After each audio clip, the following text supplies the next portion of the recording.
I'm too positive to be doubtful, too optimistic to be fearful. So all my time I spend cheerful, and I know exactly what I'm here for. I'm too positive to be doubtful, too optimistic to be fearful. So all my time I spend cheerful, and I know exactly what I'm here for. I'm too positive to be doubtful, too optimistic to be fearful. So all my time I spend cheerful, and I know exactly what I'm here for. I'm too positive to be doubtful, too optimistic to be fearful. So all my time I spend cheerful, and I know exactly what I'm here for.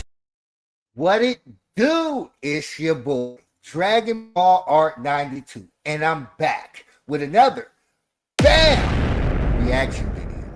Yes, today we got a good one for you guys today. Today we'll be doing a reaction video to every Dragon Ball movie villain explained. You serious? By Justin. I'm gonna make sure I leave a link in the bio so that way y'all can go check him out. Y'all should go check him out, bro. He's a pretty good content creator. But yes, before we get to the content today, you guys, make sure you hit that good like button for your boy, you dig? So that way we can trigger YouTube algorithm. Also, if you're new here, I want to sincerely thank you for coming by and enjoying content with us today. Here at Dragon Ball Art 92, we do reaction videos. Dragon Ball everything reaction videos. So if you're a Dragon Ball fan, make sure you hit that subscribe button so that way you can become a part of the Dragon Ball Art family. You did? You did? Now that we got all that great stuff out the way, let's get to the content.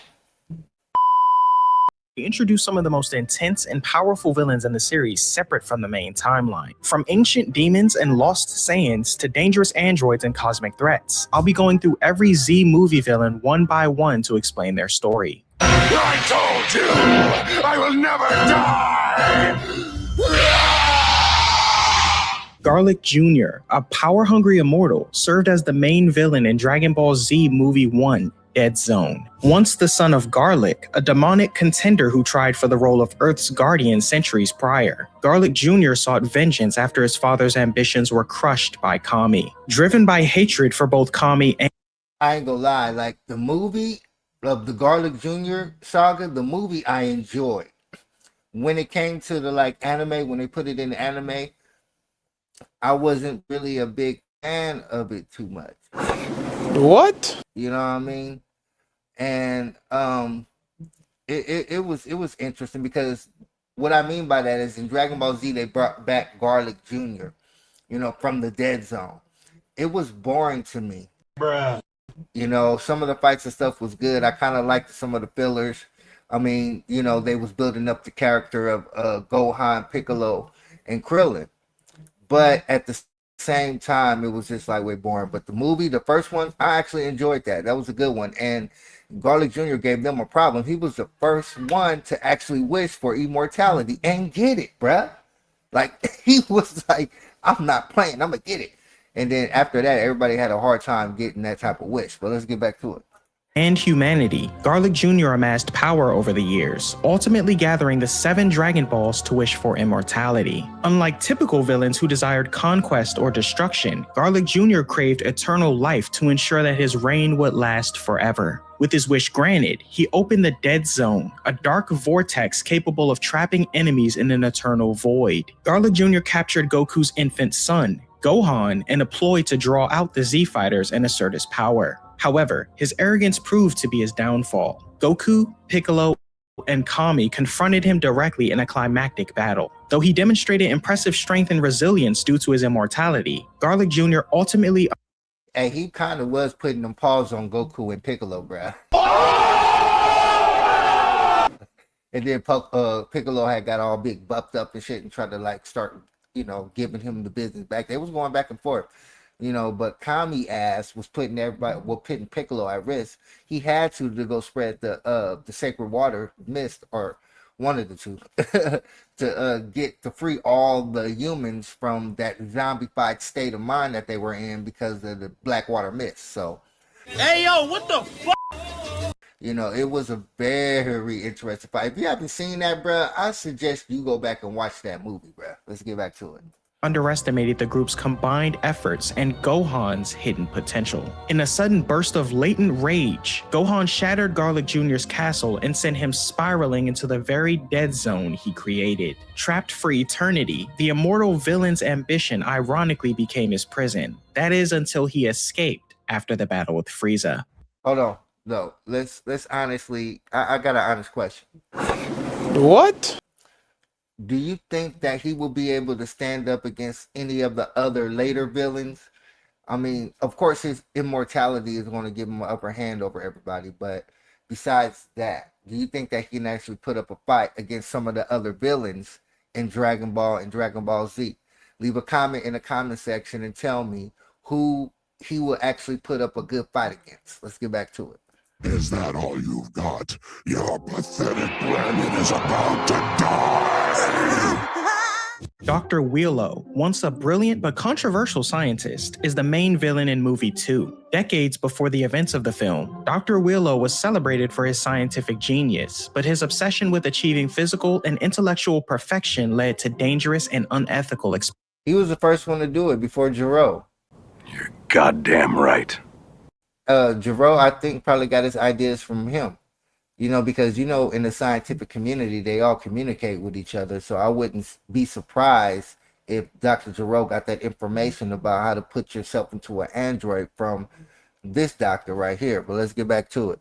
Experiments. When his body was destroyed in an avalanche during one of his experiments, his devoted assistant, Dr. Kochin, preserved Wheelo's brain and placed it in a colossal, mechanized biosuit within a hidden lab buried in the icy mountains. There, he waited for the perfect body to house his brilliant mind. Believing Master Roshi to still be the world's strongest martial artist, Dr. Wheelo dispatched bio warriors to retrieve him, only to be disappointed by the old master's decline. When he learned of Goku's incredible power, Wheelo became fixated on claiming Goku's body for his own. His mutated creations were unleashed upon the Z-Fighters in an attempt to test their strength and wear them down. As the battle escalated, Wheelo himself joined the fray, wielding devastating. This is why I give Gohan his props, because how young he was to be dealing with these type of adversaries at this type of age. That boy was strong, bro.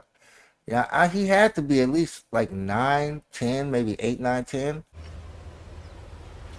Wait a minute. I'm making a guess, but he was fighting since he was a kid, bro. You know what I mean? So that's why Gohan has a lot of potential in my eyes, bro. He got started early.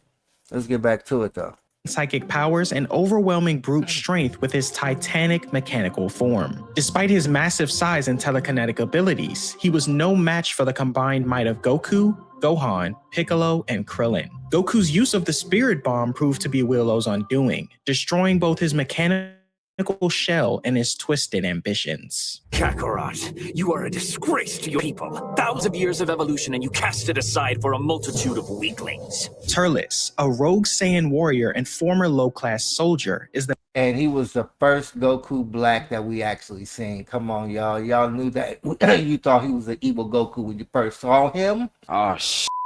Here we go again. I know I did when I first seen the Tree of Might. I don't know about you.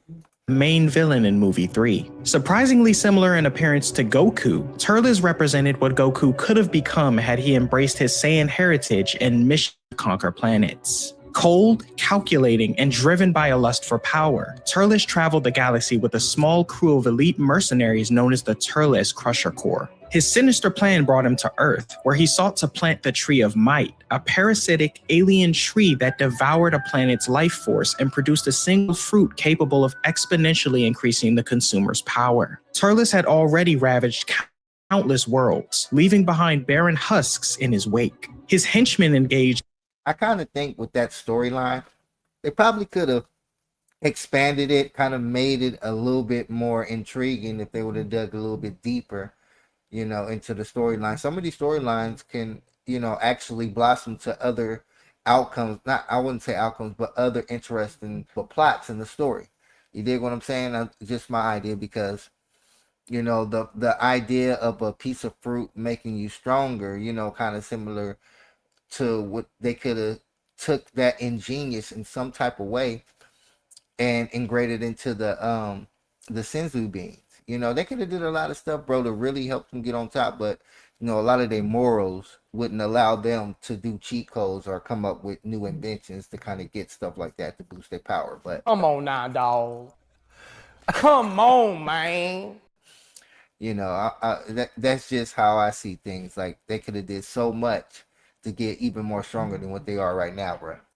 Earth's defenders to buy time for the tree to grow. While his team battled Goku's allies, Turles confronted Goku himself, amused by their identical looks, but disgusted by Goku's refusal to embrace his Saiyan heritage. After consuming the fruit from the Tree of Might, Turles' power skyrocketed, allowing him to overpower Goku even in his Kaioken state. Yet, it was Goku's will and connection to Earth's remaining energy that proved helpful. By forming a spirit bomb drawn from the life force that hadn't yet been consumed, Goku unleashed a final, devastating attack that destroyed both Turles and the monstrous tree he had planted. Yesterday you might have had a chance, but thanks to the Dragon Balls, you're fighting Lord Slug and Lord Slug is Piccolo's uncle.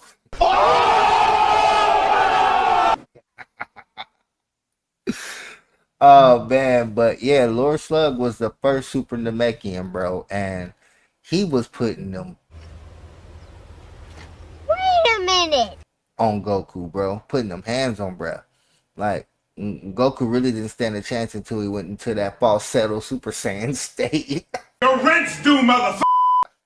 Let's get back to it. Prime! Lord Slug, an ancient and tyrannical Namekian warlord, is the main villain in movie 4. Born as a Super Namekian, Slug was exiled from planet Namek due to his immense power in Hey, who you think will win, bro? The young version of Kami before he split with Piccolo against Lord Slug. Who you think will win? Oh, shit. Here we go again. evil nature. Over the centuries, he carved a path of destruction across the cosmos, leading a technologically advanced army and conquering countless planets. By the time he reached Earth, Slug was decrepit and near death, but upon collecting the Dragon Balls, he wished for his youth to be restored, regaining both his vitality and terrifying strength. Couldn't he have went to Planet Namek too to get the Dragon Balls there? It wouldn't that have been an easier way for him to grab the Dragon Balls and make a wish? But instead he picked the Earth to where he was going to have resistance against him for trying to get these Dragon Balls. I don't know, bro. I don't know. Let's get back to it.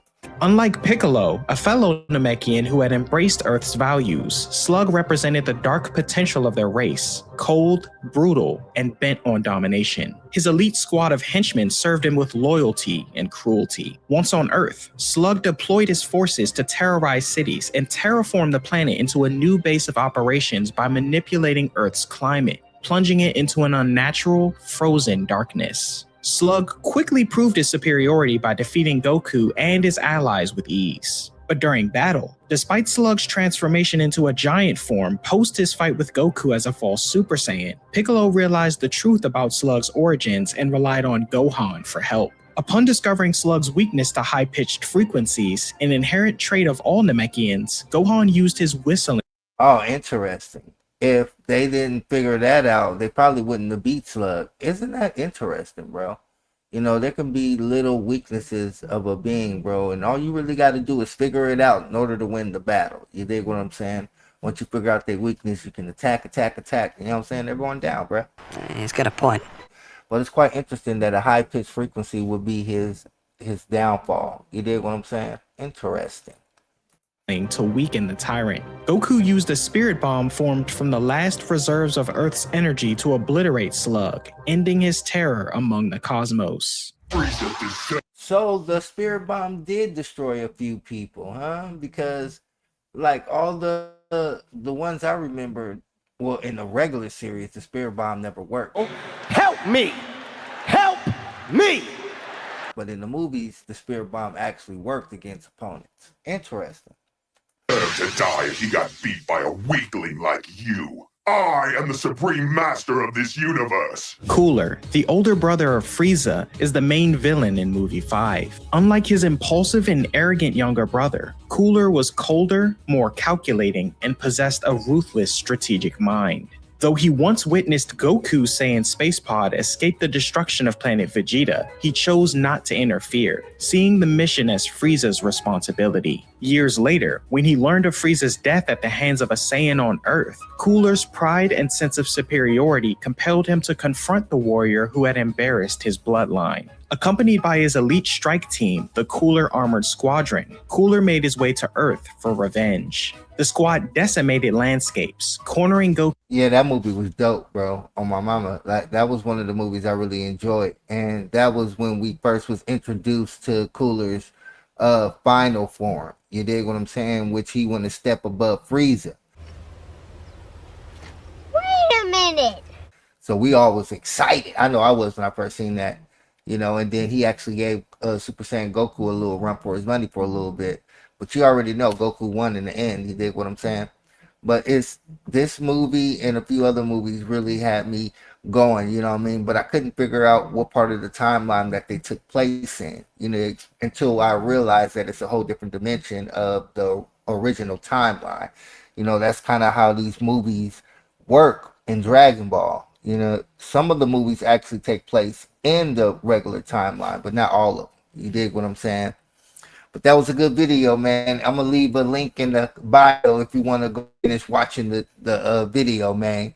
But that's it for me today, you guys. I want to thank you guys for coming through and checking out the video today. You got to always think yourself. You got to always put yourself first. And always believe in yourself. Because ain't nobody else go do it, bruh. Dragon Ball Art 92. I'm out, y'all. Peace. I'm too positive to be doubtful, too optimistic to be fearful. So all my time I spend cheerful, and I know exactly what I'm here for. I'm too positive to be doubtful, too optimistic to be fearful. So all my time I spend cheerful, and I know exactly what I'm here for. I'm too positive to be doubtful, too optimistic to be fearful. So all my time I spend cheerful, and I know exactly what I'm here for. I'm too positive to be doubtful, too optimistic to be fearful. So all my time I spend cheerful, and I know exactly what I'm here for.